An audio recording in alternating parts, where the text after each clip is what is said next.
बिस्मिल्लाहिर्रहमानिर्रहीम। अस्सलाम वालेकुम। Welcome to my channel. अगर आप मेरे चैनल पर नए हैं तो पहले मेरे चैनल को लाइक और सब्सक्राइब कर लें ताकि मेरी हर नई आने वाली वीडियो का नोटिफिकेशन आपको मिलता रहे। आज हम बनाएंगे आलू गोश्त का सालन। तो चलते हैं अपनी रेसिपी तैयार करते हैं और आलू गोश्त तैयार करते हैं।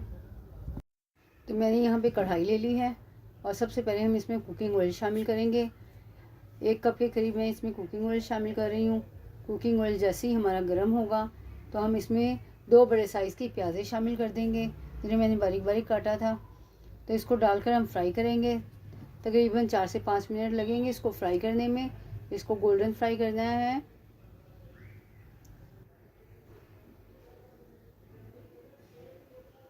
तो इसको फ्राई करेंगे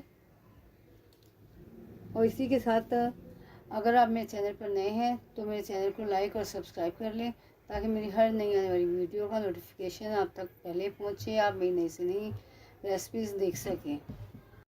तो प्याज हमारी गोल्डन फ्राई हो गई है, लाइट कलर आया है। अब मैं इसमें गरम मसाला ऐड कर दूंगी।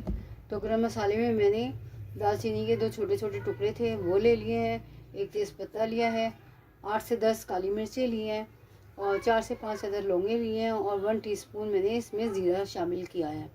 इसको डालकर हम थोड़ी देर फ्राई करेंगे, तकरीबन 1 मिनट तक, ताकि जो मसाले की खुशबू है वो अच्छी सी निकल आए। इसके साथ ही अब 1 किलो गोश्त लिया था मैंने, बीफ का गोश्त लिया है जो मैंने इसमें शामिल कर दिया है। इसको डालकर फ्राई करेंगे। इतनी देर फ्राई करना है इसको कि इसका कलर चेंज हो जाए। और प्याज मैंने ज़्यादा डार्क फ्राई नहीं की थी, लाइट फ्राई की है। अगर डार्क फ्राई करेंगे तो सालन की जो रंगत है वो काली पड़ जाती है, तो ना तो वो टेस्ट रहता है और ना ही शक्ल अच्छी लगती है। इसलिए प्याज मैंने लाइट गोल्डन फ्राई ही की है। तो गोश्त यहाँ फ्राई हो चुका है और इसका जो कलर है वो भी चेंज हो गया है। अब मैं इसमें 1 टेबलस्पून लहसुन और 1 टेबलस्पून अदरक का पेस्ट शामिल करूँगी। आप चाहें तो चॉप करके भी शामिल कर सकते हैं। और इसको डालकर 1 मिनट तक पकाएंगे हम ताकि इसकी अच्छी सी खुशबू निकल आए और लहसुन और अदरक के कच्चेपन की स्मेल ख़त्म हो जाए।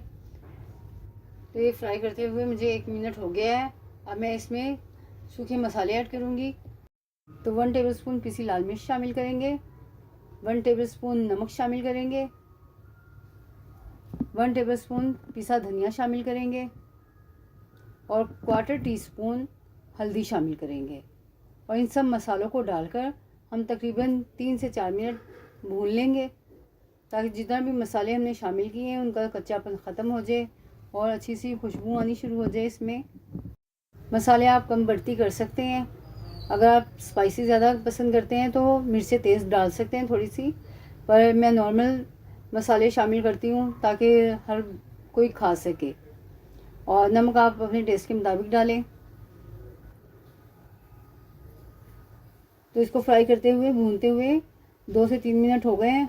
अब मैं इसमें पानी शामिल कर इसको गलने के लिए रखूँगी तकरीबन 55 मिनट के लिए। तो 3 गिलास पानी मैंने इसमें शामिल कर दिया है और बीच बीच में हम इसको चेक भी करेंगे और फिर इसको ढककर रख देंगे और 55 मिनट बाद आपसे मिलेंगे। तो गोश्त को पकते हुए 55 मिनट हो गए हैं और गोश्त हमारा गल गया है। मैंने इसको चेक कर लिया था। तो अब हम इसको अच्छे से मिक्स करेंगे और भून लेंगे। तकरीबन 2 से 3 मिनट हम इसको भूनेंगे। और जो पानी शामिल किया था वो भी खुश्क हो गया है। 1/2 टीस्पून मैंने इसमें कश्मीरी लाल मिर्च शामिल की है। जो कश्मीरी लाल मिर्च है उसका जो कलर है बहुत अच्छा आता है, उसमें तेज़ी तो होती नहीं लेकिन कलर बहुत अच्छा आता है, तो वो मैंने शामिल कर दिया। अब इसको हम मज़ीद 2 से 3 मिनट भून लेंगे। और आधा किलो मैंने आलू लिए हैं जिन्हें मैं धोकर काट कर और रख लिया है, वो शामिल करेंगे। तो अब आलू डालकर हम 2 से 3 मिनट इसको भून लेंगे। और इसको भूनते भूनते हम इसमें दही शामिल करेंगे। 4 टेबलस्पून के करीब मैंने दही ली है जिसको मैंने फेंट लिया है। उसको फेंट कर हम और इसमें फिर शामिल करेंगे। दही को हमेशा फेंट कर शामिल किया करें। अगर फेंट कर शामिल नहीं करेंगे तो दाने दाने से बन जाते हैं, तो फिर सालन की जो शक्ल है वो अच्छी नहीं आती। तो दही डाल के मज़ीद इसको 1 मिनट भूनेंगे और भूनकर फिर इसमें पानी शामिल करेंगे। तो पानी आप अपनी मर्ज़ी से कम बढ़ती डाल सकते हैं, ग्रेवी अपनी मर्ज़ी की रखें। अगर आप गाढ़ा पसंद करते हैं तो कम डालें और ज़्यादा पतला पसंद करते हैं शोरबा तो आप ज़्यादा डाल सकते हैं। तो आलू डालकर हमने और दही डालकर भून लिया है। अब मैं इसमें पानी शामिल कर रही हूँ, तकरीबन 2 गिलास के करीब पानी शामिल करेंगे हम इसे और गलने के लिए रख देंगे। तकरीबन 15 मिनट के लिए इसको गलने के लिए रखेंगे ताकि आलू गल जाए।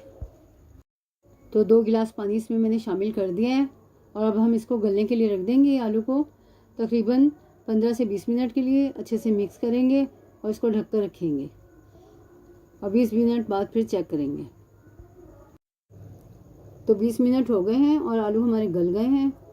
अब मैं इसमें 1 टीस्पून पिसा गरम मसाला शामिल करूँगी। गरम मसाला मैंने शामिल कर दिया है। अब इसमें 4 से 5 अदद मैं हरी मिर्चें शामिल करूँगी और हरी मिर्चें शामिल करने के बाद थोड़ा सा हम इसमें अदरक शामिल करेंगे, जो मैंने जूलियन साइज़ में काटा हुआ है वो शामिल करके और 1 मिनट के लिए इसको ढक कर रख देंगे ताकि इसका जो ऑयल है वो भी ऊपर आ जाए और जो हरी मिर्चें हमने इसमें डाली हैं वो भी थोड़ी सी सॉफ्ट हो जाए। तो 1 मिनट हो गया है, मैंने इसको डिश आउट कर दिया है। इसको मैंने हरे धनिए से गार्निश किया है। उम्मीद है आपको मेरी रेसिपीज़ पसंद आ रही होंगी, तो इनको लाइक और सब्सक्राइब करें, बेल आइकन को प्रेस करें। अपना बहुत ज़्यादा ख्याल रखें। मिलते हैं नेक्स्ट वीडियो में एक नई रेसिपी के साथ। तब तक के लिए अल्लाह हाफिज़।